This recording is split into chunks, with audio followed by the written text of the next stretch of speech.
Let's look at equations involving fractions. Look at this one. X over 3 equals 5. Right, so now here we have a fraction equaling 5. Now you should be able to actually just work this out by yourself. What number divided by 3 equals 5? Yes, it's very easy. X equals 15, right? But they are going to become a bit more complex, so we need a little bit of a method to work out how to do fraction equations. So the easiest is to look at what the denominator is, or sometimes we're going to have more than one denominator, so then we must look for an LCD. So our lowest common denominator is 3. So what we're going to do is we're going to keep our equation in balance. Remember our balance scale, and make sure we do the same thing to both sides. So we're going to multiply both sides by 3. So if I times both sides by 3, I still have a completely balanced equation. Then look what happens on this side. The 3's cancel, so then x is equal to 15. Let's do a slightly more challenging example.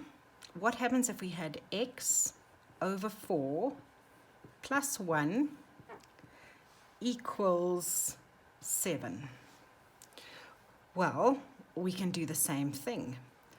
We can look at what our denominator is, which is 4, and we can multiply both sides by 4. So I can multiply the whole of that side by 4 and the whole of that side by 4. Remember, you must do exactly the same to both sides to keep it in balance.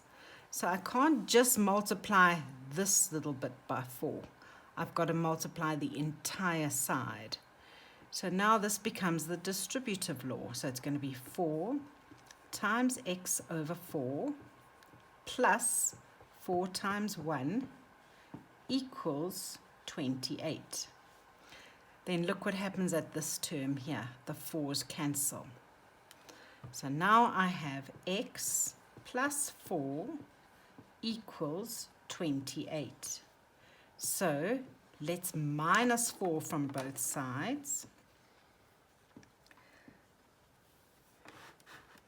So if I minus 4 here, and I minus 4 here, if I minus 4 on the side, it disappears.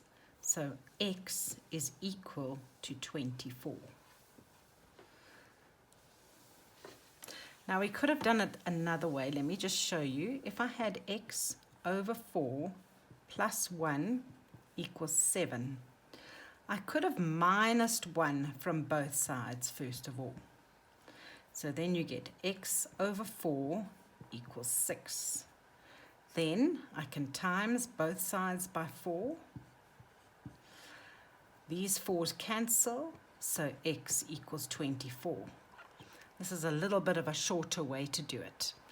So look what I've done. I've minused 1 to both sides, and I've times both sides by 4.